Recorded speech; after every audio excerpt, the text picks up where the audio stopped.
Conway, along with another man, are accused of killing and burning the Gentry family in 2009. Karen Gentry, the daughter of 80-year-old victim Edward Gentry, seen here at the trial a year ago, sent THV 11 News this email. This is one of the largest, most horrific murders in Hot Springs, if not the country, to go about virtually unknown, and now to go through another retrial and go free is unbelievable. In 2009, I was a reserve deputy with the Garland County Sheriff's Department. One of the duties that I had was a member of the Tactical Response Team, or the TRT, kind of like a SWAT team. And at this time, the case is still pending, so there is a gag order. There's a lot of information I'll be able to give you in regards to who we were going to arrest and things like that. But the whole premise behind it is we were actually staged at the sheriff's office earlier trying to verify the location. At that point, I remember our two team leaders coming to AJ and I and said, one of you is going to have, you two are going to be the point, number one, number two. So who's it going to be? And I remember going, I'll be one. So I remember as we got out of the SWAT van, made our approach moving up, and for whatever reason, and I've never done this before in regards to a SWAT raid, I actually prayed for the people.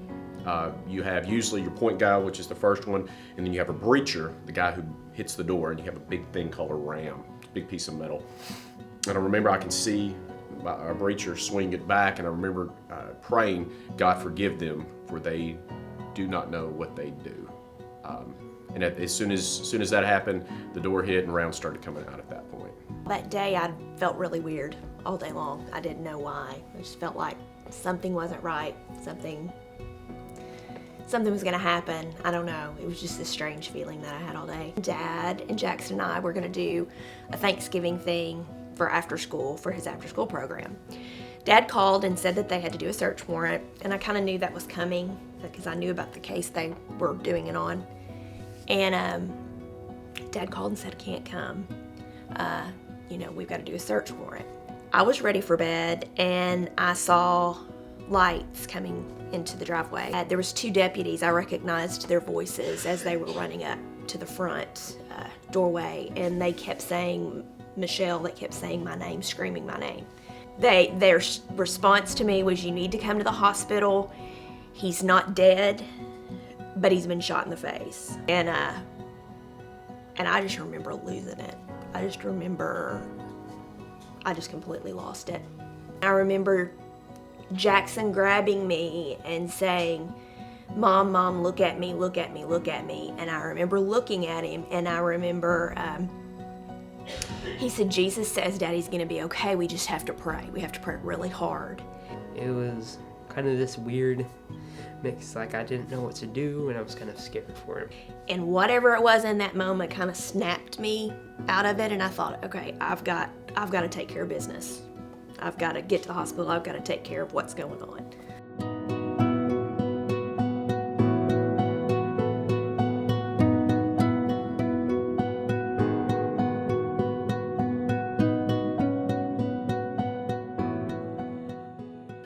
So I kind of would go in and out, but I remember landing, and there is a family friend from my hometown of Glenwood who's very good friends with my sister. She's a nurse at UAMS. And I remember them getting me out and wheeling me in. So landing on the helipad, wheeling me in, and I remember her saying, Jason, I'm here. And so, that gave me a little bit of calm.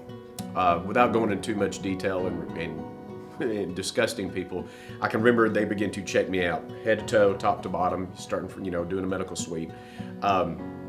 They were worried because at some point I became nauseous and I vomited, and when I vomited blood from swallowing so much of it. Well, the doctors and nurses and those in the emergency room thought that I actually had internal injuries. So they actually tried to intubate me to find out. They tried to stick a tube down you.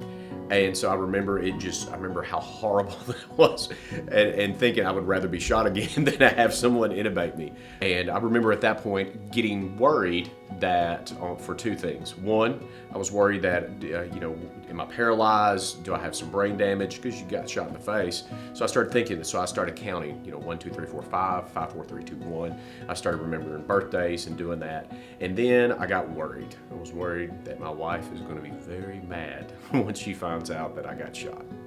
The ER doctor, Dr. Wagenhauser, I knew him, so he had stopped me and said, okay, here's what you're gonna see, here's what's going on with him.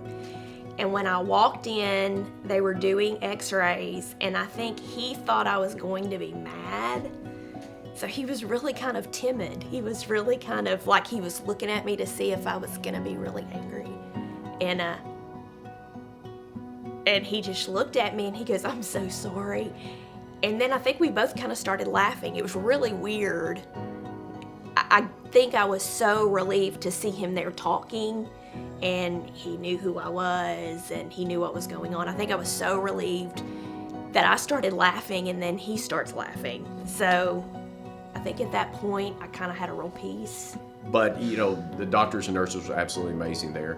I don't remember much, in and out a lot. I remember waking up the next morning in ICU, and some of my teammates had come to see me and check on me. So I was more worried how they would react, because I knew they would be scared. I remember one of the deputies, they were really, really kind, and they had said that they would put me up in a hotel, but I didn't want to leave. So they had a bed, an area you could sleep, and I just remember being there day and night. I wouldn't leave. I wouldn't leave to go eat. I wouldn't leave. I think I left one time to go get some clothes. I just remember talking to a lot of doctors. I remember thinking, I've got to be calm and take care of this. I prayed incessantly. There wasn't a minute or a moment that I didn't pray on my own, or that Dad and I prayed together.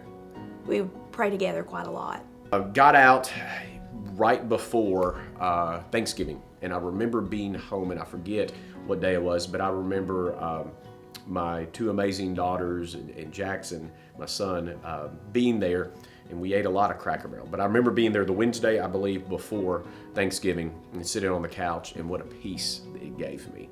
Getting home from the hospital, I had to keep my head down for 10 days, and I remember all my kids, they were just on me all the time, in a sweet way, of course, but sitting there saying, keep your head down, keep your head down. So I had to keep my head down and lay face down all the time for a period of 10 days. And my wife, she was a complete rock. All that, never left my side, hated to leave me at any time. Oh, it's a truly life-changing experience. I don't take anything for granted for a day, anything. My husband's life, my kids' lives, being safe, having a good home, I take nothing for granted. And I realize how lucky I am, because your dad truly is the love of my life. So to get a second chance, I just feel really fortunate. And my family, I think we're all stronger, and I think we're all tighter, we're more tight-knit, and I think that that completely, I've always grown up in the church, but that experience cemented my family, cemented my relationship with your dad, and completely changed my relationship with God for the rest of my life. Him being shot really, I think it brought us closer, honestly, because we all kind of realized, that like he was almost gone. And so I think that we kind of connected, and we went to church more. It's weird. It's one of the worst things that's ever happened to me. Dad and I say this all the time. It's one of the worst things that ever happened, but yet it was the biggest blessing ever. I love movies, so I'm gonna, one movie that I absolutely loved, it's called The Kingdom. And there's a scene in it, and I'll give you the short version, where the FBI director is talking to the U.S. Attorney General, and he talks about how during the Tet Offensive, General Westmoreland required all of his officers to write their own obituary. And the reason he did that is to show them that life is finite. And once you realize that life will end, and life will continue with you or without you, that you can fight, you can continue on. So that's something that I accept. I'm very passionate, and I'm very secure in my faith and know where I'm going. I know I'm going to heaven one day. So that kind of has carried me through. Everything else is just minuscule. Thank you. Too much.